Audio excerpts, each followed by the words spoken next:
కానీ ఈ సినిమా మాత్రం ఒక మంచి ఫీల్ గుడ్ సినిమా అన్న. చాలా రోజుల తర్వాత ఒక మంచి సినిమా చూసినట్లయితే నాకైతే అనిపించింది. ముఖ్యంగా హీరోయిన్ గురించి అన్న, అమ్మ అమ్మ అమ్మ బాబోయ్ ఆమెను చూస్తూ ఉండాలనిపించింది అన్న. ముఖ్యంగా అసలు ఒక్కొక్క డైలాగ్ అన్న, డైలాగ్ అయితే నేను పిక్చర్ డైలాగ్ ఫ్యాన్ అయిపోయినా. చెప్తున్నా డైలాగ్స్, ఒక్కొక్క డైలాగ్ ఒక్కొక్క ఆనిముత్యం అని చెప్పుకోవచ్చు సినిమాకి. చాలా అంటే చాలా అంటే సినిమా స్టార్టింగ్ నుంచి ఎండింగ్ వరకు నవ్వుతూనే ఉన్నాము.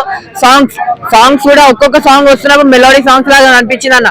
అంటే ఇంటర్వ్యూలు వచ్చిందన్న, ఎందుకు వచ్చిందిరా బాబు అప్పుడే అయిపోయిందా, అప్పుడే ఇంటర్వ్యూలు వచ్చిందా అని మాత్రం నాకైతే అనిపించింది. చాలా అంటే చాలా బాగుంది.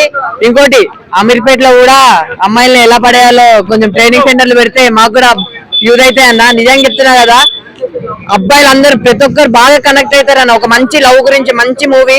సో మన యూత్ అందరికి ఏదన్నా అన్న కామెడీకి చెప్తున్నా కదా, పిచ్చెక్కించేసిరన్న. నిజంగా రైటింగ్ ఆ డైలాగ్ ఎవరు రాసిరో గానీ 90s వెబ్ సిరీస్ రాసిన అన్నంత ఆదిత్య అన్న నువ్వు గ్రేట్ అంటే గ్రేట్ అన్న. నిజంగా అలాంటి డైలాగ్స్ అసలు అన్ఎక్స్పెక్టెడ్ అన్న. నిజంగా అంటే కుమార్ ఆంటీని తీసుకొచ్చినావు, ట్రెండింగ్ ఉన్న ప్రతి ఒక్కరిని తీసుకొచ్చినావు చూడు ఇన్స్టాలో ఉంది. నిజంగా ఒక్క డైలాగ్ నచ్చిందని ఒక్క డైలాగ్ చెప్తా చూడండి. ఫస్ట్ అబ్బాయిలు అమ్మాయికి మెసేజ్ చేస్తే ఒక సింగిల్ టిక్ కోసం వెయిట్ చేస్తాం, ఇంకా కొంచెం సేపు తర్వాత డబల్ టిక్ కోసం వెయిట్ చేస్తాం, ఇంకా తీరా వెయిట్ చేస్తే బ్లూ టిక్ రావడం కోసం వెయిట్ చేస్తాం. ఇదంతా మాకెందుకయ్యా, ఈ డైలాగ్ అయితే పిచ్చెక్కించేసిందన్న. సో మీరందరు ప్రేమల సినిమా ఫస్ట్ చూడండి థియేటర్ లో. నిజంగా అంటే ఈ లాంగ్వేజ్ కాదన్న, మలయాళం డబ్బింగ్ ఇదంతా కాదు, ఒక మంచి తెలుగు సినిమా, మంచి యూత్ కి కనెక్ట్ అయ్యే సినిమా వచ్చింది. సో థియేటర్ లో ఉంది, సినిమా చూడండి.